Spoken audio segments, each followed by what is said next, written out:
Everyone, this is Tanisha Chaudhary. Welcome back to our YouTube channel Vikas study point. आज मैं आप सबका स्वागत करती हूँ मेरी इस वीडियो में। इस बुक में आज हम अपना पॉलिटिकल साइंस का चैप्टर 1 की शुरुआत करेंगे, जो कि है हमारी book number 1, politics in India since it's independence.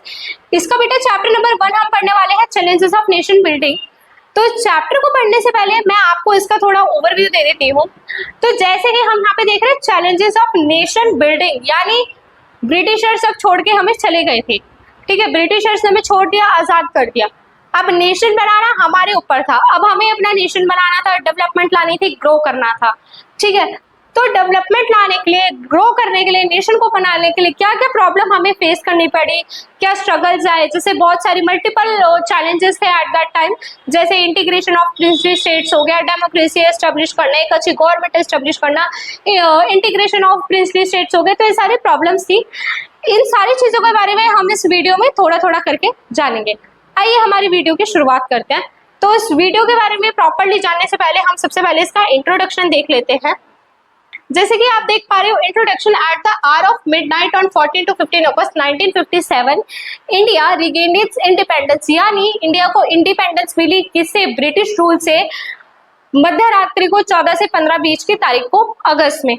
ठीक है, Jawaharlal Nehru became the first prime minister of India after बेटा जस्ट इंडिपेंडेंस, या at the time of independence, स्वतंत्रता के टाइम पे हमारे पहले प्रधानमंत्री जो है वो जवाहरलाल नेहरू जी बने थे। ठीक है, अब उस टाइम पे इतनी बैठक बैठती थी, इतने डिबेट्स होते थे, पॉलिटिकल डिबेट्स होते थे, और कॉन्स्टिट्यूंट असेंबली बैठती थी। तो उसी कॉन्स्टिट्यूंट असेंबली के दौरान पंडित जवाहरलाल नेहरू जी ने एक बहुत फेमस स्पीच दी, एक अपने स्पेशल सेशन में, जिस इस स्पीच का नाम था tourist with destiny. Tourist with destiny का ये मतलब है, जैसे हमारी लाइफ में जब प्रॉब्लम आती है ना, तो पहले तो हम रोते हैं, धोते हैं, डिप्रेशन होता है, डेस्पिरेशन होता है, एकदम ऐसे हर्ट हुए होते हैं। फिर हम एक बार कहते हैं अरे सब छोड़ो यार, जो होगा देखा जाएगा, और कंबल तान के सो जाते हैं। ठीक है, खैर ऐसे तो उस टाइम पे नहीं हुआ था, वो तो मैं जस्ट आज की एक बात बता रही हूँ। उस टाइम पे तो खैर सिचुएशन ही बिल्कुल रिवर्स थी, एकदम अलग सिचुएशन थी। तो ये इसलिए बोला इन्होंने, ये जो उनकी स्पीच थी ट्रस्ट विद डेस्टिनी, कि लोगों को पता नहीं था आजादी तो मिल गई है, आजादी तो आई, लेकिन अपने साथ आंसू भी लेके आई। लोगों के अंदर दुख भी था, क्योंकि अब पार्टीशन हो रहा था। जो अब हिंदू मुस्लिम भाई भाई थे वो अब दुश्मन में कन्वर्ट हो रहे थे। तो इसका मतलब ये था कि जो होएगा ठीक है, अब जैसे जो चल रहा है चलने दो, किस्मत जहां लेके जाएगी हमें वहां उसके साथ हम चल देंगे। ठीक है, कि मतलब भगवान पे ट्रस्ट करके आगे बढ़ते हैं, आगे चलते हैं। ठीक है, आगे देखते हैं। India was born in very difficult circumstances. I hope आपको ये दिखाई दे रहा होगा, मेरे से थोड़ा मिस्टेक हो गया कि मैंने डार्क कलर चूज कर लिया। ठीक है, अब इंडिया का जो जन्म है बेटा वो बहुत कठिन परिस्थिति में हुआ।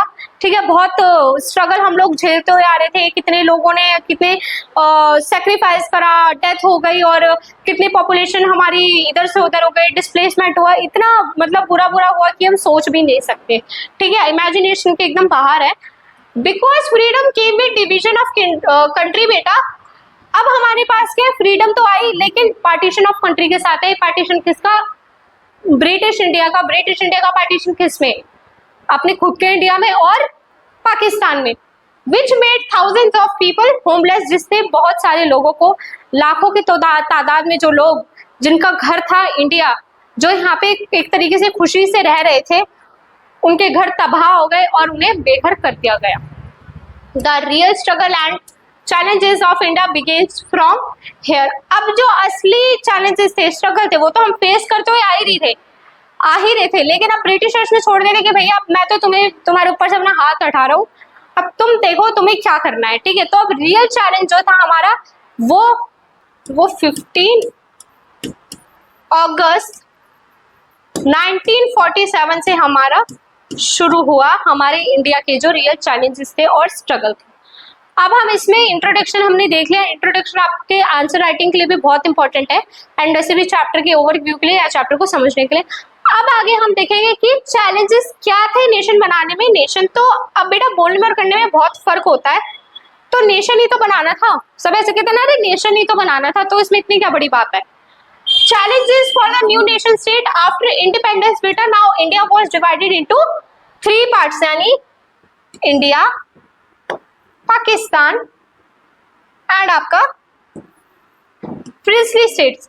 अब आफ्टर इंडिपेंडेंस हमारा जो ब्रिटिश इंडिया है, यानी ब्रिटिश इंडिया, अब हमारा ब्रिटिशर्स चले गए, हमारा नॉर्मल इंडिया जो है, अब हमारा खुद का इंडिया जो है वो 3 पार्ट में डिवाइड हुआ, इंडिया में, पाकिस्तान में और प्रिंसली स्टेट्स में।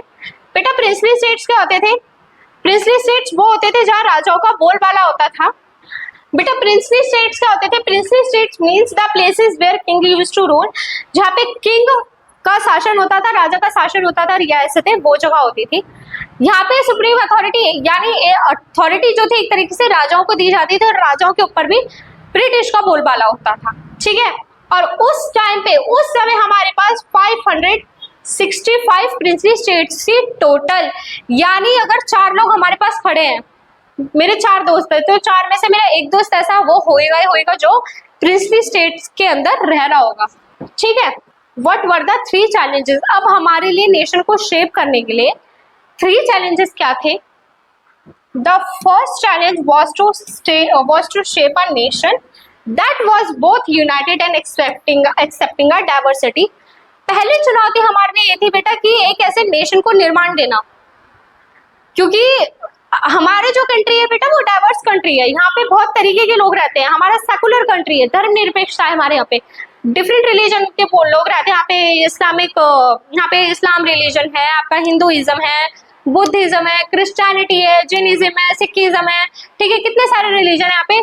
तो लोगों ने सोचा, जो हमारे जो मतलब एनिमी कंट्री थे या जो बाहर की कंट्रीज थे, ठीक है, कि भाई इनका तो नहीं हो पाएगा, इनका नेशन नहीं बन पाएगा, तो हमें एक तरीके से कहते हैं ना मुंह तोड़ जवाब देना, उन्हें मुंह तोड़ जवाब देना था। क्यों? क्योंकि कंट्री इतनी डाइवर्स थी कि अगर एक को चुप करके बिठा रहे तो दूसरा खड़ा हो रहा है, दूसरे को चुप करके बिठा रहे तो तीसरा खड़ा हो रहा है, क्योंकि we have many religions in India. तो सभी सोचते थे अरे इतना डाइवर्स कंट्री है, कुछ नहीं हो पाएगा, ये लोग हमेशा अंडर डेवलपमेंट ही रह जाएंगे।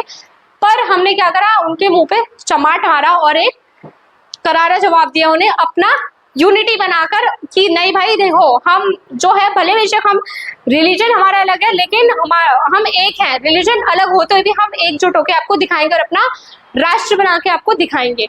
The first challenge was to shape a nation that was both united and accepting our diversity. यानी हम 6th क्लास से 7th 8th में हम पढ़ते आ रहे सिविक्स, जो हमारा पार्ट था सिविक्स में, unity in diversity. Unity in diversity का यही मतलब है कि हमारे जो है डाइवर्स कंट्री है, पर डाइवर्स होते हुए भी विभिन्नता में भी हमें एकता रखनी है। सारे विभिन्न लोग हैं पर फिर भी हमें एकजुट होकर चलना है, क्योंकि बेटा ऐसा पॉसिबल ही नहीं है कि अगर मुझे किसी चीज का, मान लो किसी सिटी का मुझे डेवलपमेंट चाहिए, अब हमारे पास यहाँ पे 3 टाइप के पीपल होते हैं, एक तो वेरी पुअर पीपल, उसके बाद मिडिल क्लास पीपल, उसके बाद रिच पीपल।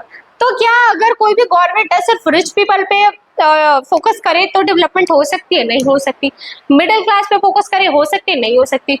पुअर क्लास पे फोकस करे, हो सकती है? नहीं हो सकती। तो हमें क्या करना पड़ेगा, तीनों हमारी जो क्लासेस है उन पे फोकस रख के चलेंगे तो डेवलपमेंट के लिए हमारे लिए सही रहेगा, जब हम हाथ से हाथ पकड़ के चलेंगे, ठीक है। And to eradicate poverty and unemployment. और उस टाइम पे, आजादी के टाइम पे, हमारे सिर्फ 12% लोग जो भारत के थे वो पढ़े लिखे थे, बाकी पूरी तरह एक तरीके से अनपढ़ता छाई हुई थी। ये भी एक हमारा एक तरीके से चैलेंज था हमारे लिए, इस अनपढ़ता से उठकर आगे बढ़ना और बेरोजगारी को हटाना, ठीक है, क्योंकि एक तरीके से भुखमरी फैली हुई थी। अब हमारा सेकंड चैलेंज ये है कि the second challenge was to establish a democracy. अब हमें क्या करना था, लोकतंत्र स्थापित करना था। क्यों? क्योंकि डेमोक्रेसी जो है, लोकतंत्र जो है, वो इंश्योर करता है equal rights to every citizen. अभी तक क्या है, हम लोग जो है कास्ट के हिसाब से चलते थे, क्लास के हिसाब से चलते थे। तो हमारा क्या होता था, जो लेबर क्लास है या जो थोड़े मिडल से थोड़े नीचे आते हैं बेचारे क्लास के लोग, उनका एक्सप्लॉयटेशन करा जाता था। अब हमने क्या कहा कि भैया अब बहुत हो गया, अब हम डेमोक्रेसी को एक्सेप्ट करेंगे, डेमोक्रेटिक कंट्री बनाएंगे और यहाँ पे हर सिटीजन को राइट मिलेगा, right to liberty, right to freedom, ठीक है, एंड उनको सारे राइट मिलेंगे, ठीक है। India adopted representative democracy. अब क्या है, रिप्रेजेंटेटिव डेमोक्रेसी हमने अडॉप्ट करी। आज भी नो हमारे पास बहुत टाइप की डेमोक्रेसी होती है ना। हमने क्या करा, रिप्रेजेंटेटिव डेमोक्रेसी चूज करी, जिसमें हम कहते हैं ना, to the people, by the people, for the people. यानी जो हम अपने जो नेता चूज करेंगे, हमें हक है अपने अकॉर्डिंग अपने नेता चूज करने का कि कौन है जो हमारे लिए उठेगा और हमारी बात को गवर्नमेंट तक पहुंचाएगा। इसे हम रिप्रेजेंटेटिव डेमोक्रेसी बोलते हैं, ठीक है। Based on the parliamentary form of government, 11th में हमने पढ़ा we have different form of government. Parliamentary form of government के तहत हमने डेमोक्रेसी को चूज करा कि अब हम डेमोक्रेटिक नेशन बनाएंगे जिसमें हर सिटीजन को इक्वल राइट्स मिलेगा और हम इंश्योर करेंगे कि किसी भी सिटीजन का किसी भी बेसिस पे एक्सप्लॉयटेशन ना हो, ठीक है। These features ensure that the political competition would take place in a democratic framework। अब ये बेटा एक तरीके से कैरेक्टरिस्टिक है, फीचर है। फीचर क्या है? डेमोक्रेसी हो गया, ठीक है, रिप्रेजेंटेटिव डेमोक्रेसी हो गया, पार्लियामेंट्री फॉर्म ऑफ गवर्नमेंट हो गया। ये एक तरीके से हमारे पॉलिटिकल फीचर है। अब हमें क्या इंश्योर करना था कि जो भी हमारे राजनीतिक प्रतियोगिताएं होंगी, पॉलिटिकल कंपटीशन होंगे, डिबेट्स होंगे, हम कोई चेंज लाएंगे, कोई रूल रेगुलेशन एस्टेब्लिश करेंगे, वो सब किसके अकॉर्डिंग होएगा? डेमोक्रेसी के अकॉर्डिंग होएगा। और डेमोक्रेसी के बिना डेवलपमेंट इंडिया जैसे नेशन में मेरे अकॉर्डिंग वो थोड़ा इम्पॉसिबल थी। आप सोचिए आप क्या कहना चाहते हैं इस पे, ठीक है, और मेरे को कमेंट सेक्शन में जरूर बताइएगा। आगे देखते हैं बेटा। अब हमारा देखो we have multiple challenges at that time, लेकिन हमारे जो ऑलमोस्ट चैलेंजेस थे, प्रॉब्लम्स थी, वो कहीं ना कहीं इन 3 चैलेंजेस से जुड़ी हुई थी। इसलिए हमने इन 3 चैलेंजेस पे सबसे ज्यादा फोकस रखा है कि इन 3 चैलेंज को हम देखेंगे, इनसे उभरने की कोशिश करेंगे तो हो सकता है कि हमारी 50% प्रॉब्लम जो है वो सॉल्व हो जाए, ठीक है। The third challenge was to ensure the development and well-being of the entire society। अब ये development and well-being of the entire society क्यों? ये इसलिए क्योंकि मैंने बोला कि हम कास्ट और क्लास के हिसाब से चलते थे। जिसको जरूरत है उसको वो चीज नहीं मिलती थी, और जिसके पास वो, जैसे मान लो यहाँ पे एक तरीके से स्लाइड पे जगह नहीं है तो मैं थोड़ा कहीं और एक्सप्लेन करती हूँ।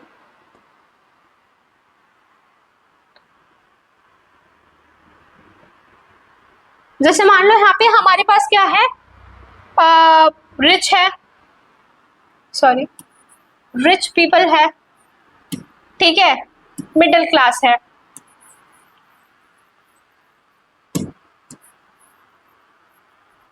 और कौन है?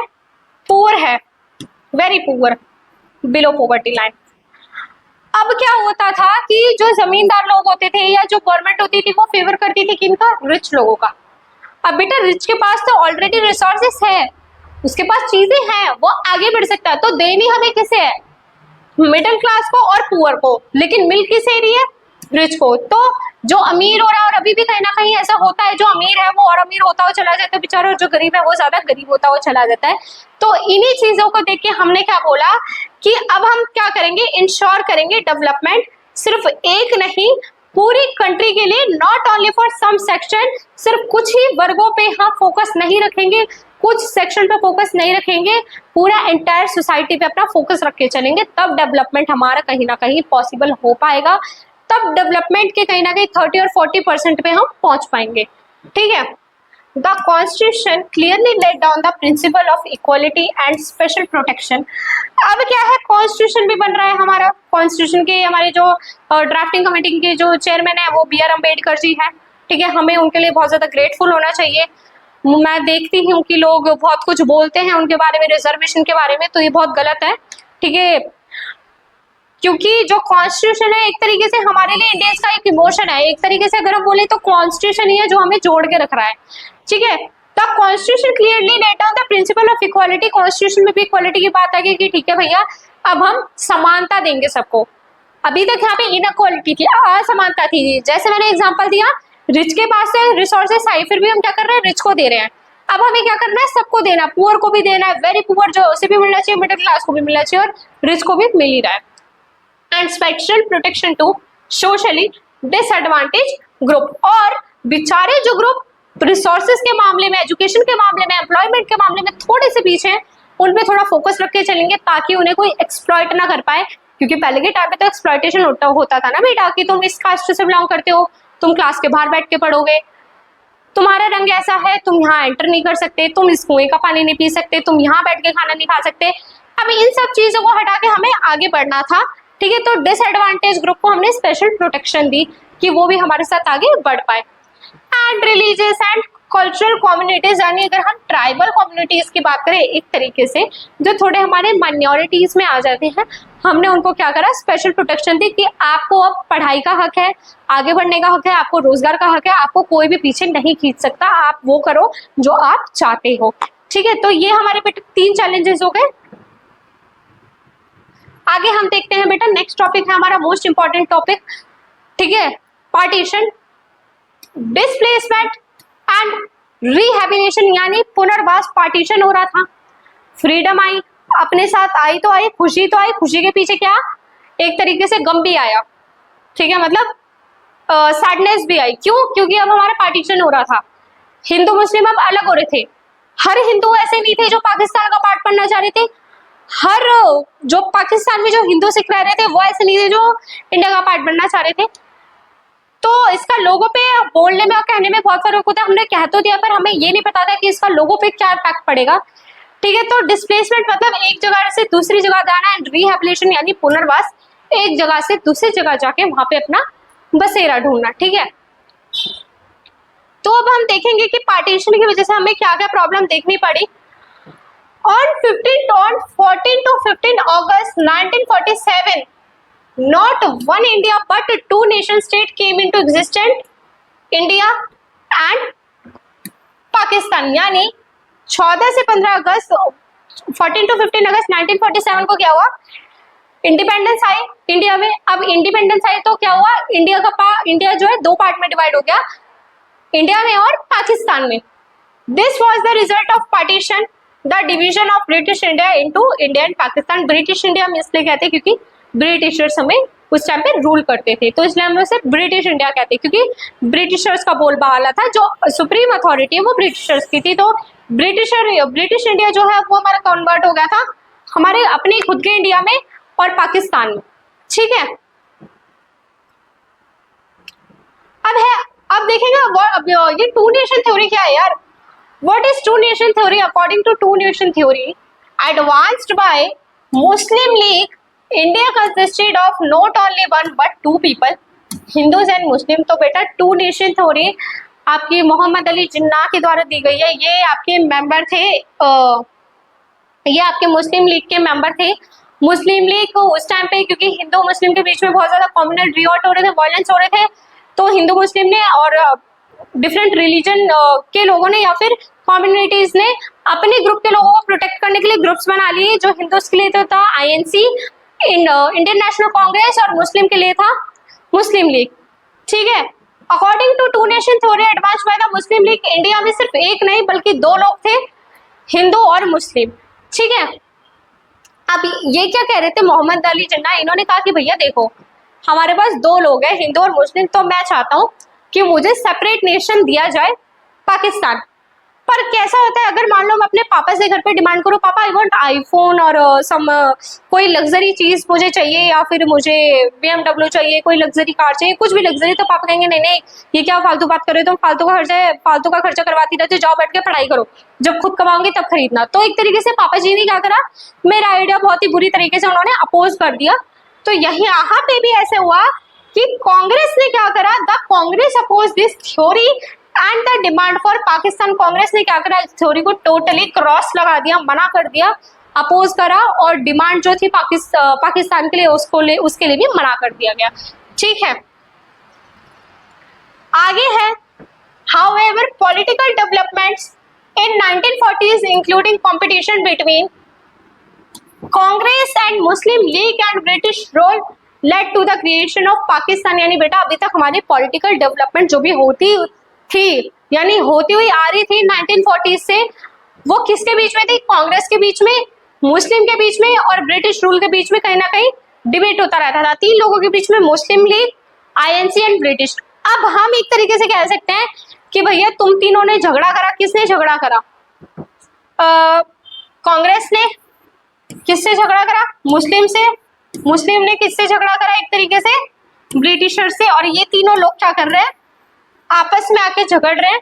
और हमने क्या बोल रहा है कि तुम तीनों ने आपस में झगड़ा करा, तुम्हारी वजह से क्या हुआ, पाकिस्तान का क्रिएशन हुआ। ठीक है, अगर तुम तीनों आपस में ना झगड़ते तो पाकिस्तान का क्रिएशन शायद से ना होता। ठीक है, हमने इन तीनों पे ये चीज थोप दी। आगे है पार्टीशन, तो हमने देख लिया कि भैया पार्टीशन अब हो रहा है। अब है प्रोसेस ऑफ पार्टीशन, यानी now India and Pakistan became two independent nation. अब हमारी टेरिटरी अलग है, इंटरेस्ट अलग है। टेरिटरी किसकी अलग है? इंडिया और पाकिस्तान के अलग है। बाउंड्रीज हमारी डिवाइड हो चुकी है, पॉपुलेशन भी हमारी डिवाइड हो रही है ना चाहते हुए। वो अपना इंटरेस्ट देखेंगे, उन्हें क्या फॉलो करना है, हम अपना इंटरेस्ट देखेंगे, हमें क्या फॉलो करना है। डिफरेंट बाउंड्रीज है, डिफरेंट टेरिटरी है। Million of people on the both border suffered communal violence, losing their homes, lives and property. करोड़ों लोग जो है हमारे बॉर्डर पे, हिंदू पाकिस्तान, भारत पाकिस्तान के बॉर्डर पे जो बेचारे माइनॉरिटी में है, जो मतलब बॉर्डर्स पे रह रहे हैं, उन्हें कम्युनल वायलेंस बहुत ज्यादा झेलने के लिए मिली। उनके घर बर्बाद हो गए, मार दिया जाता था, मर्डर कर दिया जाता था, रेप कर दिया जाता था। क्योंकि अब ये जो लड़ाई है, पहले तो हम ब्रिटिशर्स से लड़ रहे थे, अब तो हमारे भारत, अभी तक तो हम ब्रिटिशर्स के अगेंस्ट लड़ रहे थे। अब हमें नहीं पता था कि अब हिंदू मुस्लिम के बीच में लड़ाई हो जाएगी। भारत में जो लोग रह रहे हैं, इन्हीं के बीच में क्या होगा, झगड़ा हो जाएगा। ठीक है, तो इस झगड़े की वजह से लोगों को बहुत सफर करना पड़ रहा था। अब इसमें देखते हैं पार्टीशन में भी क्या चैलेंजेस थे, जो जिसके अकॉर्डिंग हमें चलना पड़ रहा था।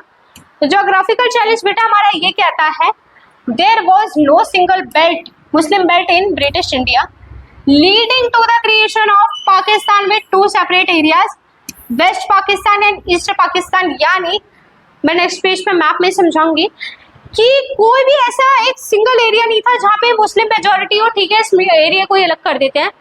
चारों तरफ एक तरीके से इंडिया में हर जगह कहीं ना कहीं है कि 20% मुस्लिम, 20 या 30% मुस्लिम आपको जो पॉपुलेशन है वो तो देखने मिलेगी। अगर एक एरिया में होती तो हटा देते, लेकिन इनकी जो पॉपुलेशन थी वो हर जगह फैली हुई थी और हम क्या करते थे, बीच में इसे नहीं हटा सकते। तो इसने हमें क्या करा, हमारे बॉर्डर पे दो जगह थी, एक तो थी हमारा जो हमारा वेस्ट पाकिस्तान है, ईस्ट पाकिस्तान है, तो हमने इन दोनों को बॉर्डर को अलग कर दिया कि भैया क्या करो, सबसे पहले तुम थोड़ी प्रॉब्लम, ये जो इतनी प्रॉब्लम है इसे कम करो। इन दो बॉर्डर को क्या कर देते हैं, हम अलग कर देते हैं, इनका टेरिटरी अलग कर देते हैं, रहेंगे ये दोनों पाकिस्तानी। ठीक है, पर हम इंडिया से इनको अलग कर देते हैं। यानी ऐसे समझते हैं, यहाँ पे आपका बेटा यहाँ पे आपका ये वेस्ट पाकिस्तान है, ये बलूचिस्तान है आपका। ठीक है, ये आप देखो तो कहीं ना कहीं ये पंजाब के एरिया के साइड पड़ रहा है। ये आपका बंगाल हो गया। ठीक है, यहाँ पे आपके एक तरीके से मुस्लिम बंगालीज हम कहते हैं, जो हमारे यहाँ पे रहते हैं, ईस्ट पाकिस्तान, जैसे आज के टाइम पे हम बांग्लादेश कहते हैं। अब इस तरीके से समझते हैं, ये देखो ना, यहाँ पे बॉर्डर पे ये दोनों लोग हैं, बहुत दूर है, बीच में बहुत डिफरेंस है। अब बीच में भी अगर कहीं पे मान लो, ठीक है, यहाँ पे अगर कहीं मेजोरिटी में होते मुस्लिम तो ऐसे कह सकते कि हटा देते, पर अगर हम हटा देते तो क्या ये जो मैप हम आप इंडिया का देख रहे हैं, जो रियल मैप है, ये हम देखने को मिलता नहीं, और प्रॉब्लम क्रिएट हो जाती। तो हमने कहा कि भैया बीच में तो कहीं हम एक ऐसी लाइन, ऐसी दीवार, ऐसी सड़क बना नहीं सकते कि मेजोरिटी एक तरफ हो। तो हम क्या करते, हम क्या करेंगे, मुस्लिम मेजोरिटी को हम दो साइड डिवाइड कर देंगे, इधर लेफ्ट हैंड साइड में और इधर राइट हैंड साइड में। ठीक है, यानी आपका जो वेस्ट पाकिस्तान हो गया और आपका ईस्ट पाकिस्तान हो गया। वेस्ट पाकिस्तान आपका थोड़ा पंजाबी एरिया लग जाता है। यहाँ पे जो पाकिस्तानी होता है वो थोड़ा उनकी लैंग्वेज में पंजाब का टच होता है, और यहाँ पे जो ईस्ट पाकिस्तान है, यहाँ पे बांग्लादेश है, यानी यहाँ के जो लोग हैं वो थोड़ा बंगाली कल्चर को फॉलो करते हैं। ठीक है, और यहाँ पे हमारी नॉर्थ वेस्ट फ्रंटियर प्रोविंस भी थी। ठीक है, और हमारा ये जो ये आपका येलो एरिया जो है, ये हमारा ब्रिटिश इंडिया है सारा, और बाकी जो ब्लू एरिया है ये हमारा प्रिंसली स्टेट्स है। यानी एक तरीके से बेटा हम समझते हैं कि हमारा जो इंडिया है वो दो पार्ट में बटा हुआ है। ब्रिटिश इंडिया, जिनका पूरा रूल जो है कौन संभालते थे, ब्रिटिश प्रोविंसेस संभालते थे। ठीक है, सुप्रीम अथॉरिटी कौन हुआ करती थी, ब्रिटिश हुआ करती थी। और यहाँ पे जो प्रिंसली स्टेट्स थे, यहाँ पे राजा संभालते थे, लेकिन राजा तो संभालते थे अंडर के, वो अपने अंदर के इंटरनल अफेयर्स हैंडल करते थे। बाहर के एक्सटर्नल अफेयर्स कौन हैंडल करते थे, सॉरी, जो आपके ब्रिटिशर्स होते थे वो करते थे। ठीक है, सेकंड चैलेंज था हमारे बेटा लोकल अपोजिशन, यानी नॉट ऑल मुस्लिम्स, बेटा not all Muslim majority areas wanted to join Pakistan.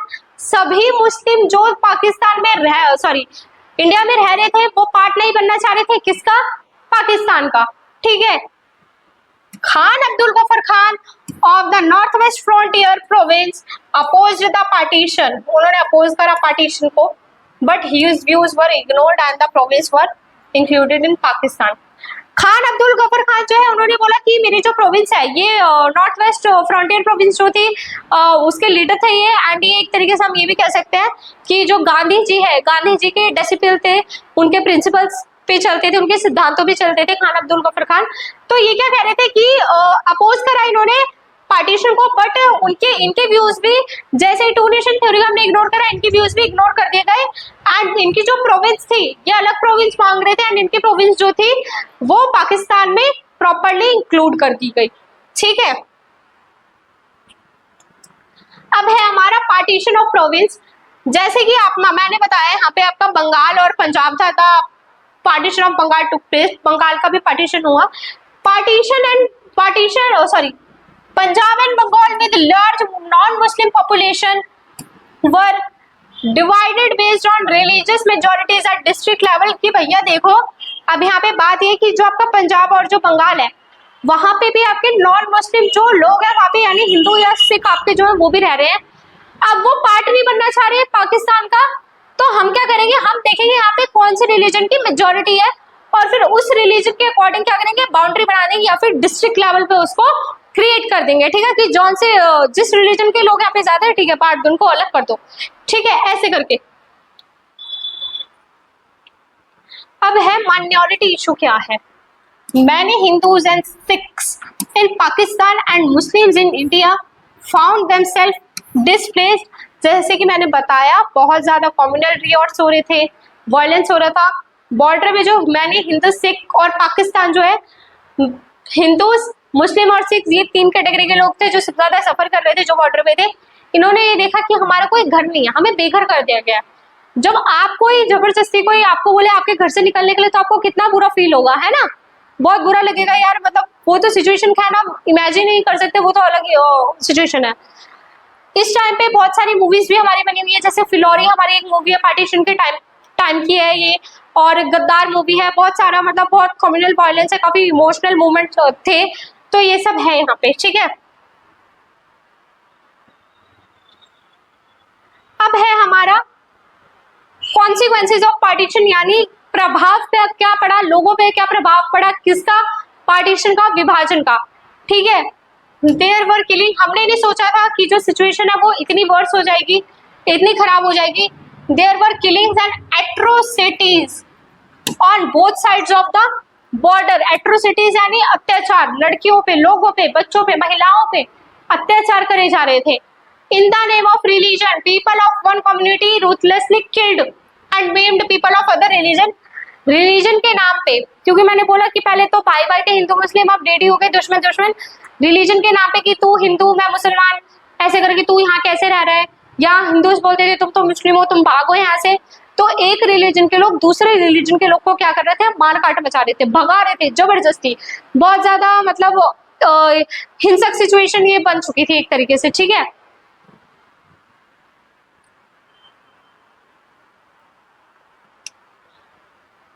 minorities on both sides of the border fled their home and often secured a temporary shelter in refugee camp।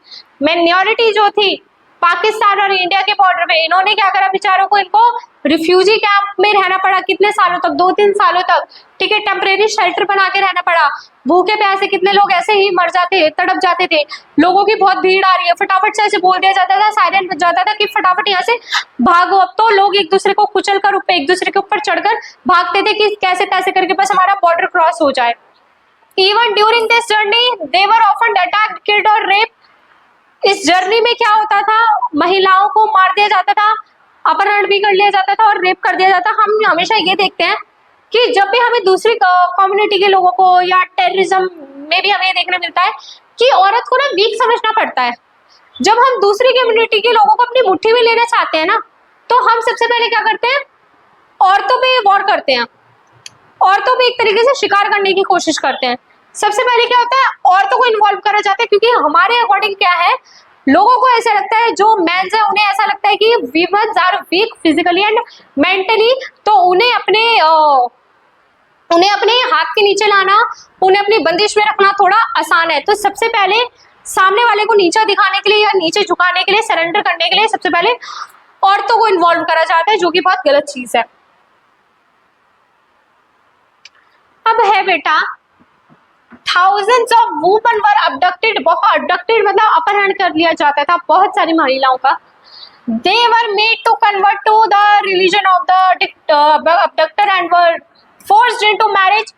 जो इंसान इनका अपहरण कर रहा है, जो आदमी इनका अपहरण कर रहा है, जबरदस्ती वो इनसे शादी कर लेता था, इन्हें जबरदस्ती मनाया जाता था शादी करने के लिए, ठीक है। And in many cases women were killed by their own family member to preserve the family honour, कि हमारी फैमिली की इज्जत बची रहे। अरे तुम्हें पता है, इस घर की लड़की को उठा के ले गए, अपहरण कर दिया, यानी जो लेके गया उससे शादी कर दी, रेप कर दिया, मार दिया। इन ताने उल्हानों से बचने के लिए ये जो घर के हमारे एल्डर्स होते थे, पापा दादा चाचा लोग जो होते थे, जो घर के डिसीजन लेते थे कि इससे पहले बाहर का कोई कुछ बोले या हमारी औरतों पे कुछ बात आए, उन पे आँच आए, हम क्या करते हैं अपने घर की इज्जत बनाने के लिए इन्हें ही हम मार देते हैं। ना रहेगा बेटा बांस, ना बजेगी बांसुरी। ये इन लोगों की थ्योरी थी, ठीक है। आगे है, many childrens were separated from their parents. अब ऑब्वियसली सी बात है ना बेटा, इतनी लार्ज पॉपुलेशन है, भगदड़ हो रही इधर से उधर, तो बच्चे तो माँ बाप से अलग हो ही जाएंगे। हम लोग मेले में जाते हैं, माँ बाप कहते हैं कुंभ का मेला लगाए, बेटा इधर उधर हाथ पकड़ के रखना। कहावत है ना, तुम कुंभ के मेले में छूट गए थे क्या? भाई बहन लगते हो दोनों एकदम, क्योंकि क्या होता है कि बहुत भीड़ होती है, बहुत पॉपुलेशन होती है, तो भगदड़ कभी कभार मचती है, तो क्या होता है छूट जाते हैं, अलग हो जाते हैं, बिछड़ जाते हैं। तो ऐसे ही हुआ यहाँ पे, बच्चे अपने माँ बाप से अलग हो जाते थे। Those who managed to cross the border found that they had no homes। जिन लोगों ने मैनेज करा क्रॉस करने के लिए बॉर्डर, उन्होंने ये पाया कि बेटा बॉर्डर तो क्रॉस कर लिया हमने, लेकिन बाबू भैया अब हमारा तो घर ही नहीं है कहीं। हमने वो कहावत सुनी है ना कि जो धोबी होता है वो धन पाने के चक्कर में, धन की वर्षा होती है, वो घर से बाहर चला जाता है, और बेचारे के साथ इतना बुरा होता है कि जब वो बाहर जाता है कि वो सोचता है कि बाहर जो है, बाहर तो बहुत ज्यादा लैंड है, तो वहां पे ज्यादा धन गिरेगा, तो वहां का मैं लेके आ जाऊंगा।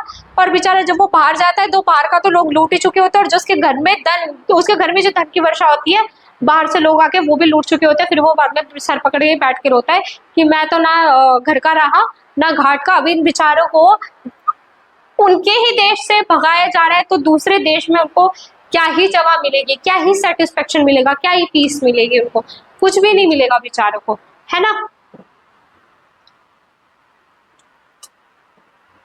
Between 5 to 10 lakh people were killed in partition related violence। 5 से 10 लाख लोग मारे गए, हत्या कर दी गई, ठीक है, वायलेंस में, पार्टीशन के नाम पर, विभाजन के नाम पर। Even after large scale migration of Muslim into the newly created Pakistan, जबकि हमने इतनी मुस्लिम पॉपुलेशन को भेज दिया था, धक्के दे के ना चाहते हुए भी पाकिस्तान भगा दिया था, तब भी 1951 में we had 10 to 12% of population left in India. अभी भी भारत में 10 से 12% लोग जो थे वो बचे हुए थे, ठीक है, मुस्लिम पॉपुलेशन के जो थे,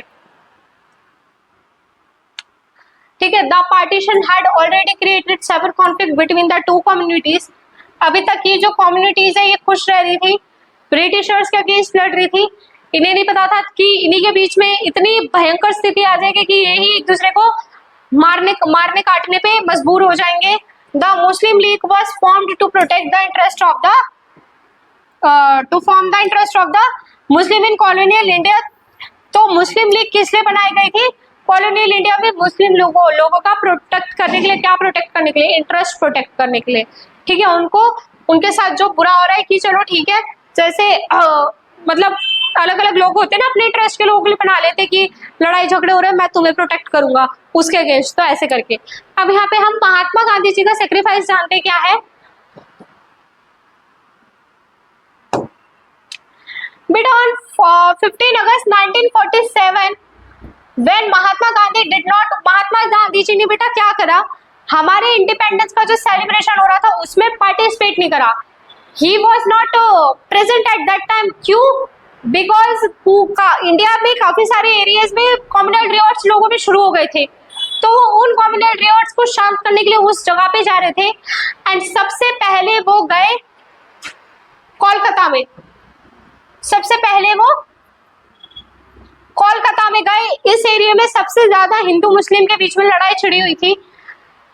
ही वॉज सैडेंड, वो तो सत्याग्रह के रास्ते पे चलने वाले थे ना, हिंसा के रास्ते पे चलने वाले थे।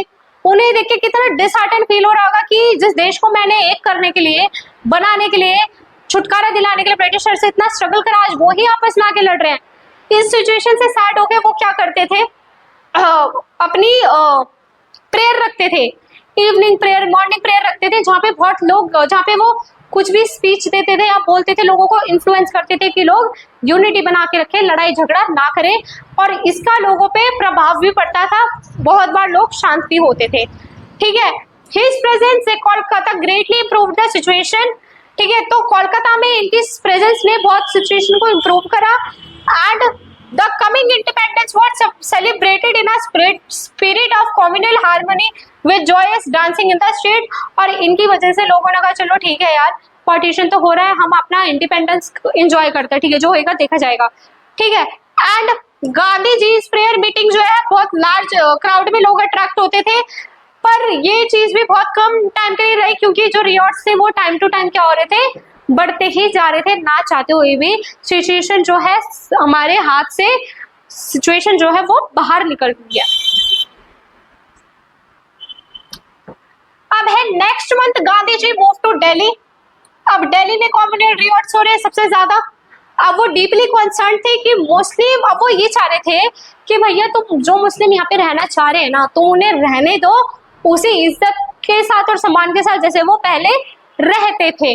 ठीक है, he was also concern about the relation between India and Pakistan. और वो कंसर्न थे कि आगे आने वाली जनरेशन में कहीं ऐसा तो नहीं होगा कि पाकिस्तान हमारा दुश्मन बन जाएगा। और कहीं ना कहीं सिचुएशन अभी भी मतलब यही है, जो सोचते हैं ना कहते हैं वही हो जाता है। ठीक है, he was unhappy in what he saw as the Indian government's decision not to renew its financial commitments to Pakistan।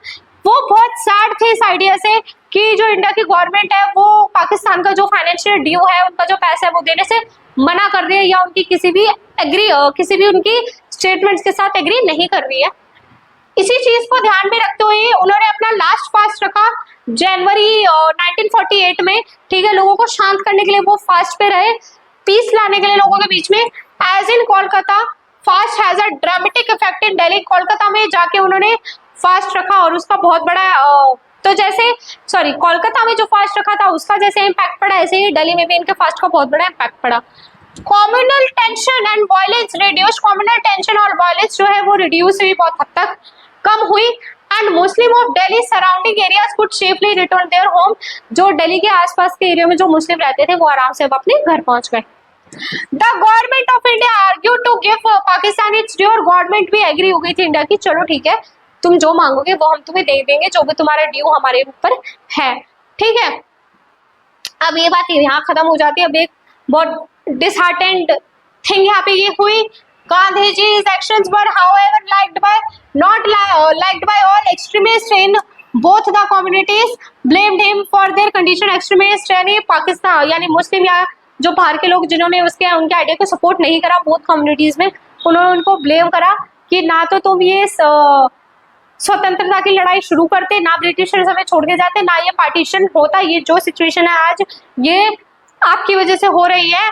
Despite this he continued to meet everyone during his prayer meeting। इसके बावजूद भी इन्होंने prayer meeting के दौरान सबसे मिलना छोड़ा नहीं, जारी रखा।